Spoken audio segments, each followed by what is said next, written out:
नमस्कार। हफ्ते के आखिरी कारोबारी दिन, स्वागत है आप सभी का पावर ब्रेकफास्ट में। आपके साथ मैं हूं नेहा आनंद। आइए देख लेते हैं कि शुक्रवार की सुबह अंतर्राष्ट्रीय बाजारों से हमारे मार्केट्स के लिए किस प्रकार के संकेत हैं। तो गिफ्ट निफ्टी पर नजर डालिए, 15 अंकों की स्ट्रेंथ वहां दिखाई दे रही है। अब 19,800 के काफी करीब ट्रेड करता हुआ दिखाई दे रहा है।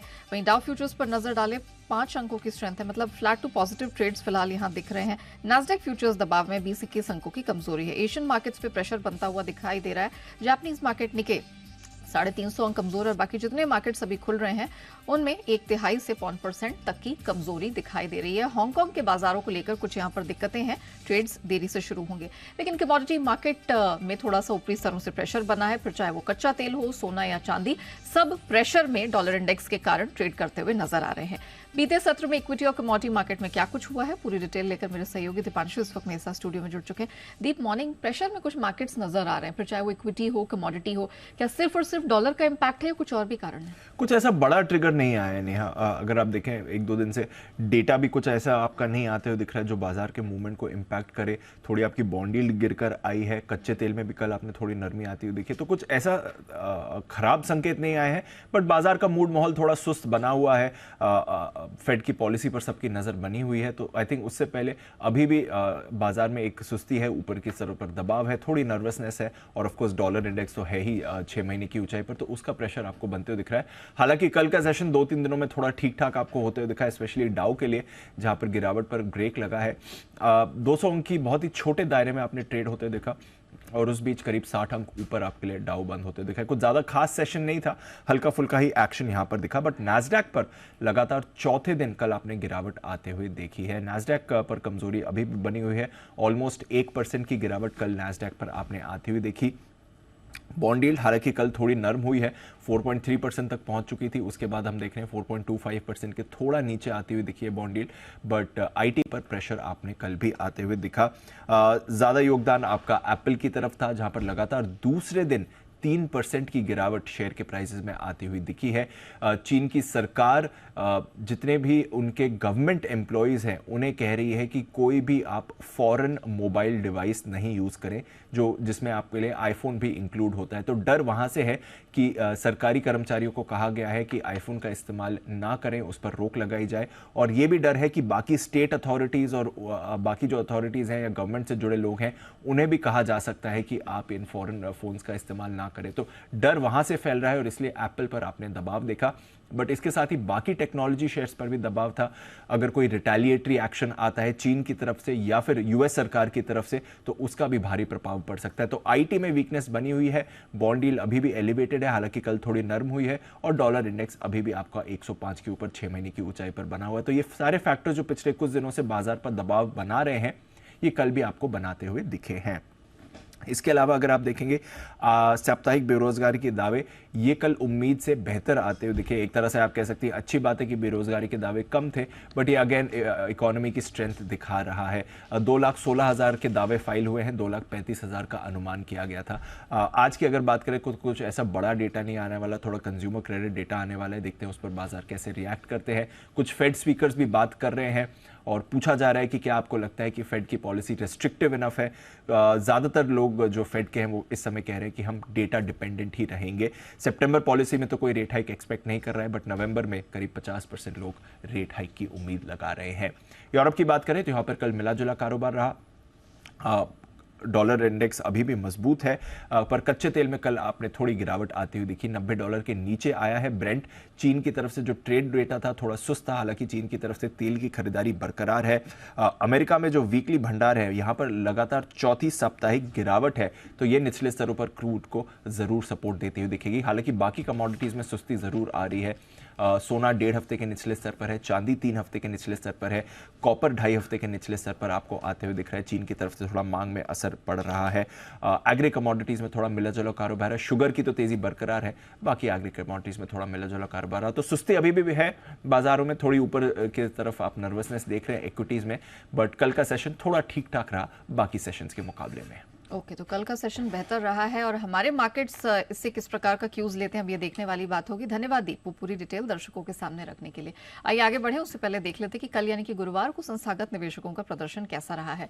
बिकवाली दर्ज की है विदेशी संस्थागत निवेशकों ने, चाहे वो कैश स्पेस हो या एफएनओ हो। और मामूली सी खरीदारी हमने घरेलू संस्थागत निवेशकों की तरफ से आते हुए देखिए, डबल डिजिट में हल्की 28 करोड़ की खरीद का फिगर वहां से दर्ज हुआ है। तो जिस प्रकार के मौजूदा ग्लोबल संकेत है जो कि कंपैरेटिवली बेहतर है, कोई खास नहीं है, इन सब के बीच आज हमारे मार्केट्स में आपको क्या रणनीति अपनानी है, इन सब पर बात करने के लिए जी बिजनेस के मैनेजिंग एडिटर अनिल सिंह भी हमारे साथ जुड़ चुके हैं।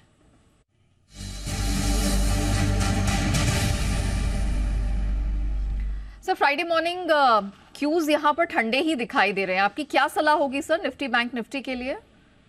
Good morning Neha. देखिए, मिले जुले संकेत अमेरिकी बाजार में हल्की मजबूती रही है उम्मीद के मुताबिक ही, और बाकी जो फैक्टर्स हैं वो थोड़े से स्टेबल है। कच्चा तेल स्टेबल हुआ है थोड़ा सा, डॉलर इंडेक्स भी आपका स्टेबल होता दिखा। हाँ, बॉन्ड यील्ड जरूर थोड़ी सी और बढ़कर आई है, तो कह सकते हैं कि बहुत ज्यादा तेजी बहुत ज्यादा मंदी दोनों के संकेत है नहीं। वैसे भी देखिए, कल के सेशन में और परसों के सेशन में, दो सेशन में एक चीज समझ में आई है कि भारतीय बाजार थोड़ी अपनी मजबूती के हिसाब से आगे बढ़ना चाहते हैं, बजाय 100% पूरा ग्लोबल मार्केट्स को फॉलो करने के लिए आते हैं। ऐसे में तो शुरुआत होने के बाद अगर थोड़ा सा नीचे आते हैं बाजार, तो खरीदारी का आपको मौका देंगे। अच्छे सपोर्ट लेवल पर आपको एंट्री करनी चाहिए, और वो है 19,575 से 19,625 का।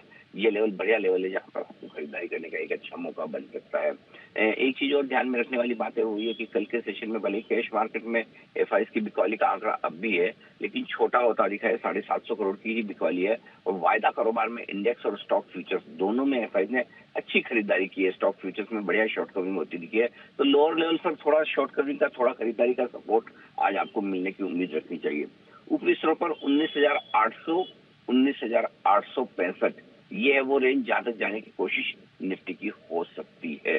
बैंक निफ्टी का जहां तक सवाल है, बड़े लंबे समय बाद 44,500 के ऊपर लगातार 3 दिन तक हम बंद होते हुए दिख रहे हैं, तो आज मुझे लगता है कि जो सपोर्ट रेंज का काम करेगी वो 44,575 से लेकर 44,675 की रेंज होगी, जो आपके लिए करेगी सपोर्ट का काम। और ऊपरी स्तरों पर एक बार 45,000 को पार करके टिके तो 45,075 से लेकर 45,225 की रेंज है, जो बैंक निफ्टी के लिए अगला टारगेट बनेगी। तो ओवरऑल ध्यान खरीदारी का रखना है, बाय ऑन डिप्स की स्ट्रेटेजी रखनी है।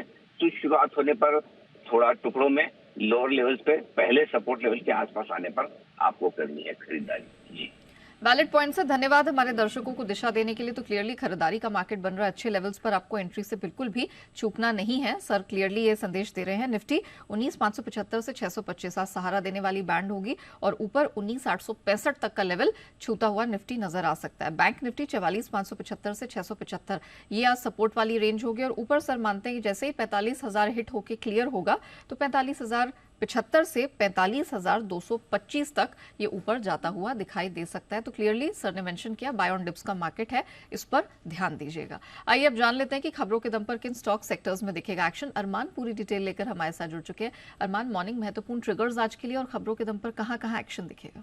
जी गुड मॉर्निंग। ट्रिगर्स में अगर सबसे पहले अगर आप बात करें तो यहाँ पर यूनिकेम लैबोरेटरीज़, यहाँ पर आपको जो है फोकस रखना है, क्योंकि यहाँ पर इनका ओपन ऑफर जो है पाइप का लैब्स जो उन्होंने ओपन ऑफर दिया था वो बंद होता हुआ दिखेगा। और जो बिदन और मोदी जी जो हैं वो बायलैटरल मीटिंग जो है न्यू दिल्ली में G20 के साइडलाइंस में वो भी करते हुए दिखेंगे। आईपीओ के हिसाब से जुपिटर लाइफलाइन हॉस्पिटल जिनका आईपीओ आज बंद हो जाएगा। उसी के साथ साथ EMS की बात करें तो इनका आईपीओ अगर आप देखें तो आज से खुलता हुआ दिखेगा। अब इसी के हिसाब से अगर आप एक्स डेट की बात करें तो जनरल इंश्योरेंस कॉर्पोरेशन जहां पे फाइनल डिविडेंड 7.2 का है, और शारदा एनर्जी और मिनरल जहां पर डिविडेंड 15 का है। आईपीओ अपडेट जैसा कि मैंने कहा, जुपिटर लाइफ का आज आखिरी दिन है, वहां पर बंद होता हुआ दिखेगा। तो टोटल अभी तक का जो सब्सक्रिप्शन मिला है वो लगभग 3.4 टाइम्स के आसपास होता हुआ दिखा है, जिसमें रिटेल का हिस्सा लगभग 3 गुना के आसपास है, और एनआई का हिस्सा अगर आप देखेंगे तो 6.9 टाइम्स है। EMS लिमिटेड, इनका जो आईपीओ है यहाँ पर आज से 12 सितंबर तक खुला रहेगा। प्राइस बैंड 200 से 211 का है। इशू साइज अगर आप देखें तो 321 करोड़ का है, जिसमें फ्रेश इशू जो है वो 146 करोड़ का है, बाकी जो 175 करोड़ का है वो OFS है। और कंपनी ने एंकर बुक के जरिए लगभग 97 करोड़ जुटाए हैं, जिसमें आपको कुछ नाम दिखेंगे, जिसमें अमेरिकस डाइवर्सिफाइड फंड है, सेंट कैपिटल, और बोफा सिक्योरिटीज़ आदि जैसे नाम है वहाँ पर आते हुए दिखे हैं।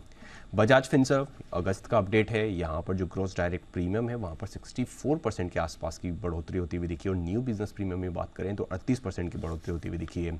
खबरों में मझगांव डॉक, यहाँ पर आपको ध्यान रखना है क्योंकि अमेरिकी सरकार के साथ मास्टरशिप रिपेयरिंग एग्रीमेंट उन्होंने करते हुए दिखे हैं, और इस एग्रीमेंट से मझगांव डॉक में अमेरिका नौसेना के जहाज़ों की जो अब मेंटेनेंस है, मरम्मत है, वो शुरू होगी।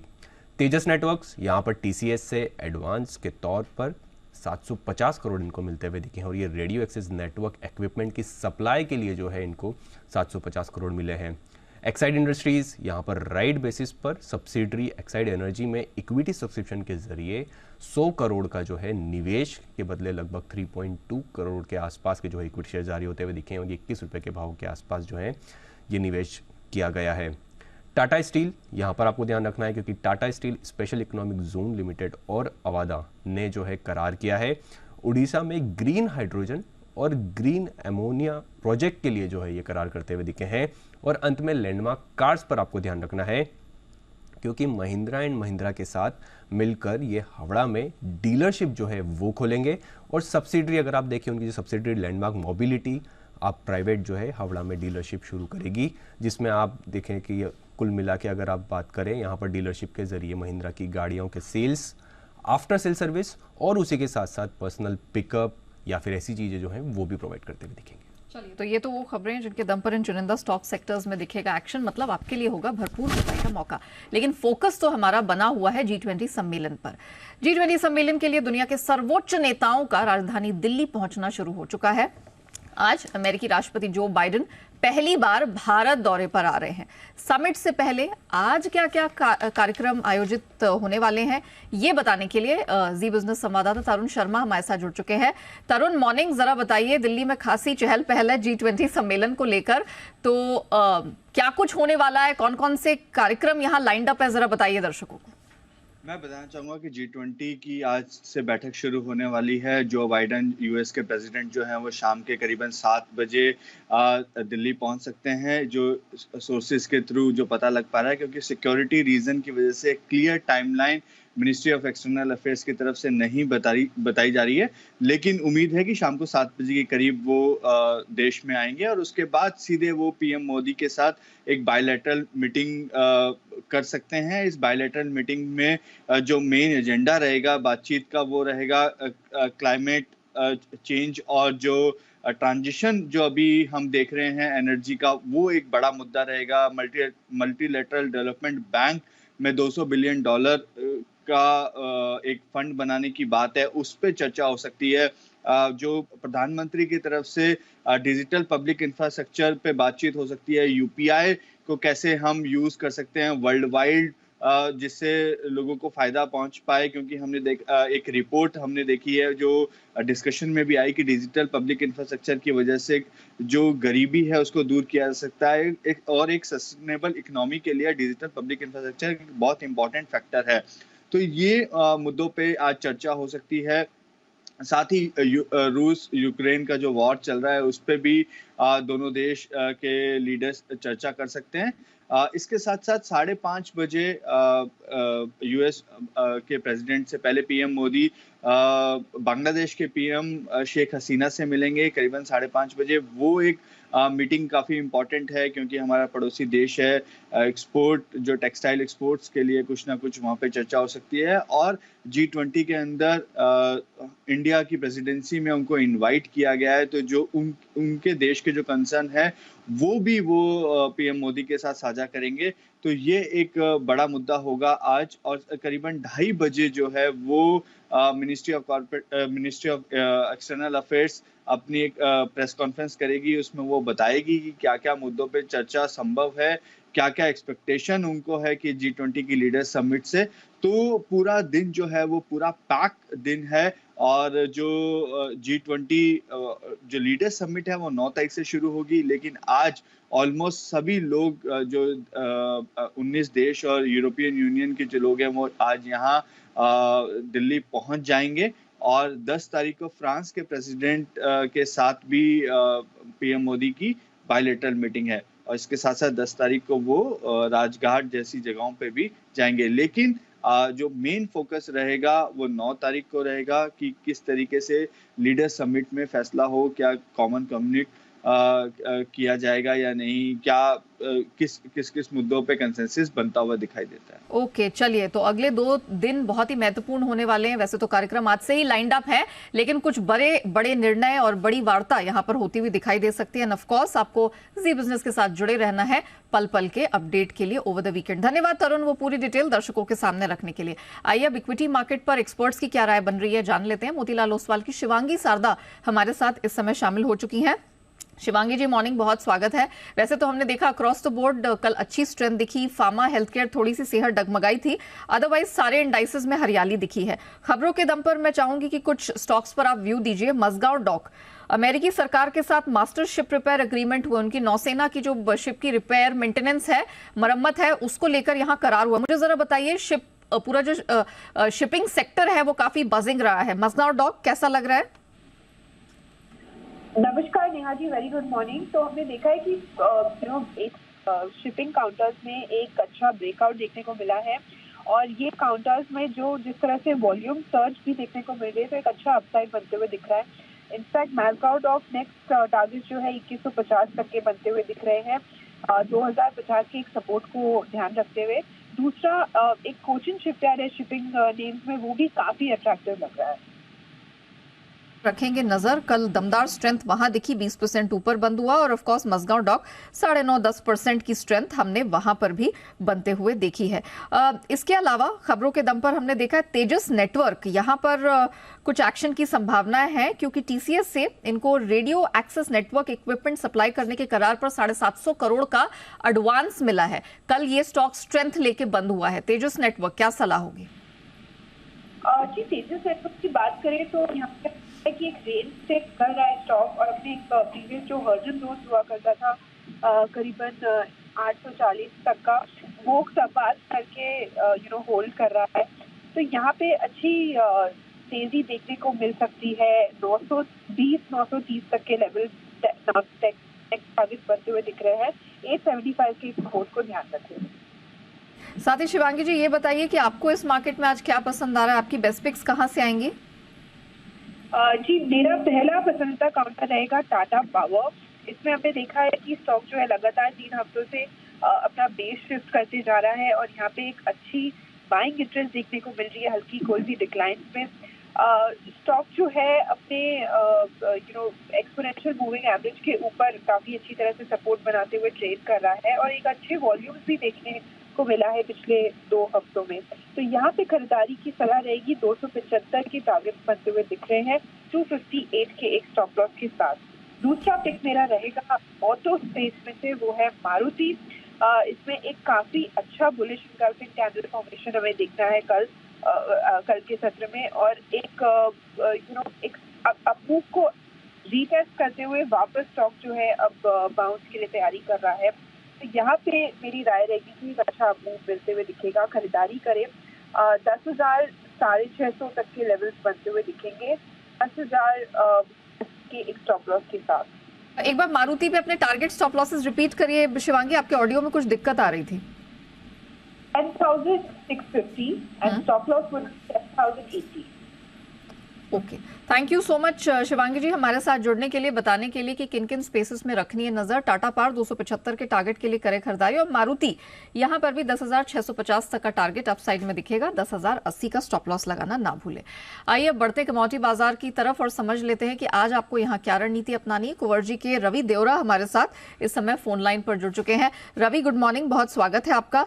कच्चा तेल लगातार 7 दिनों की तेजी पर, in case of Brent and 9 दिनों की तेजी जो WTI में दिखी उस पर ब्रेक लगता हुआ देखा है। 3-4 दिनों के बाद हमने $90 के नीचे ब्रेंट को बंद होते देखा है। हमारे मार्केट्स में भी कल ऊपरी स्तरों से प्रेशर रहा, क्या किया जाए आज? Good morning. डेफिनेटली कल मार्केट में सेलिंग प्रेशर था क्योंकि लगातार बड़ी रैली के बाद क्रूड में एक कंसोलिडेशन दिखा है। हालांकि ये कंसोलिडेशन है, मुझे नहीं लग रहा है कि कोई बड़ी वीकनेस के लिए क्रूड प्रिपेयर है। हालांकि इंट्राडे में आज भी जिस हिसाब से मॉर्निंग में US futures and UK futures trade कर रहे हैं, इस हिसाब से गैप डाउन ओपनिंग की ही एक्सपेक्टेशन है। बट मुझे लग रहा है कि आज जहाँ ओपन हो वहाँ पे बाय करना चाहिए, बट ऑप्शन से बाय करना है। 7200 का जो कॉल ऑप्शन है 140 के करीब कल क्लोज हुआ था, वहां पे आप बाई करें। स्टॉप लॉस 90 का रखें और अपर साइड मुझे लग रहा है 230 तक के लेवल आते हुए दिख सकते हैं। फ्यूचर्स में थोड़ी वोलेटिलिटी होगी तो मुझे लग रहा है कि क्रूड के 7200 के स्ट्राइक के सितंबर ऑप्शन में बाई करें। अच्छा, सोने चांदी में क्या किया जाए? प्रेशर यहाँ बढ़ता चला जा रहा है, चांदी खासतौर से ज्यादा प्रेशर झेल रही है, $23.5 के नीचे आ गई है। हमारे मार्केट्स में कल ऑलमोस्ट 700 रुपए का करेक्शन दिखा है, क्या करें? जरूर से कल इवनिंग शो में भी हमने सेलिंग का रिकमेंडेशन दिया था और काफी अच्छी वीकनेस कल इवनिंग ट्रेडिंग सेशन में भी एक्सटेंड हुई थी। मुझे लग रहा है कि आज कॉन्ट्रा जाना है क्योंकि डॉलर इंडेक्स 105 के नीचे ट्रेड कर रहा है और शायद आज लग रहा है कि थोड़ा रिलीफ आता हुआ दिखे क्योंकि आज कोई मेजर मैक्रो इवेंट्स नहीं है। तो इस हिसाब से मुझे लग रहा है कि दोनों कमोडिटीज में आज कॉन्ट्रा जाना है। गोल्ड के जो अक्टूबर कॉन्ट्रैक्ट है 58,900 के करीब क्लोज हुए थे, बाय करें with stop loss of 58,700, upper side 59,300 तक के लेवल आज इंट्राडे में आते हुए दिख सकते हैं। और सिल्वर भी काफी इंपोर्टेंट सपोर्ट 71,500 के ऊपर ही क्लोज हुआ है, तो 71,400 के स्टॉप लॉस के साथ आप बाय कर सकते हैं सिल्वर को। और अपर साइड मुझे लग रहा है कि 1 से 2 ट्रेडिंग सेशन में 70,300 एंड 72,500 तक के लेवल आते हुए दिख सकते हैं। ओके, मेटल्स पे कोई रणनीति? कॉपर ने खासतौर से कल पिटाई ज्यादा झेली है, ऑलमोस्ट 2 वीक लोस के पास है एलएमई पर, क्या सलाह होगी? जब से जो कल चाइना के ट्रेड डेटा आए इसमें मार्केट के अनुमान से कम इंपोर्ट कॉपर का हुआ था। आई थिंक ये फैक्टर के हिसाब से कल बेस मेटल्स में एक सेलिंग प्रेशर था। हालांकि लग रहा है कि थोड़ा जो चाइना के लगातार liquidity measures and stimulus measures है वो लोअर लेवल से सपोर्ट भी अच्छा कर रहा है, तो मुझे लग रहा है कि बेस मेटल में कॉन्ट्रा जाना है कॉपर में। कॉपर को अगर 725 के करीब इंट्राडे में मिल जाए बाय करें with stop loss of 720, target रहेगा 733। और दूसरी कमोडिटी होगी एल्यूमिनियम, वहाँ भी 200 का लेवल जब से क्रॉस हुआ है ये काफी ये लेवल को रिस्पेक्ट कर रहा है एंड पर्टिकुलर यहाँ पे 200 के करीब बाय करें, स्टॉप लॉस 198 का लगा है, 205 तक के लेवल आपको यहाँ आते हुए दिख सकते हैं। तो इंट्राडे में कॉपर एंड एल्यूमिनियम भी लग रहा है कि डॉलर इंडेक्स तो नीचे आया है, इसका एक आज सपोर्ट आता हुआ दिख सकता है। ओके, तो डॉलर सेंट्रिक मूव आज कमोडिटी स्पेस में दिखेगा और इसी के मद्देनजर कुछ कॉन्ट्रा कॉल की सलाह आ रही है। ऑप्शंस के जरिए कच्चे तेल में आपको ट्रेड करना है क्योंकि वोलेटिलिटी ज्यादा है, बाकी सब में गोल्ड, सिल्वर, कॉपर फ्यूचर्स आप खरीद के चले, यही रिकमेंडेशन आज निकल के आ रही है। बढ़ते आगे एफआईआर यानी एफआई इन्वेस्टमेंट रिपोर्ट्स की तरफ।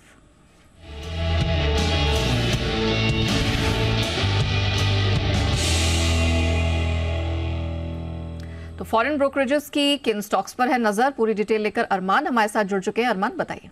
जी बिल्कुल, कुछ रिपोर्ट्स हैं जिसमें सबसे पहले अगर आप बात करें तो नोमुरा की एसबीआई कार्ड्स पर रिपोर्ट है। जो उनका स्टैंड था रेड्यूस का वो तो उन्होंने मेंटेन करा है और टारगेट भी अगर आप देखें तो 700 का टारगेट दे रहे हैं। मौजूदा भाव अगर आप देखेंगे तो 835 का है। नोमुरा की एलआईसी हाउसिंग फाइनेंस पर है, जो बाय का स्टैंड है वो उन्होंने मेंटेन करा है। टारगेट ₹1 घटाया है, 490 से घटाकर 489 का टारगेट कर दिया है। मौजूदा भाव अगर आप देखेंगे तो लगभग 451 के आसपास का है।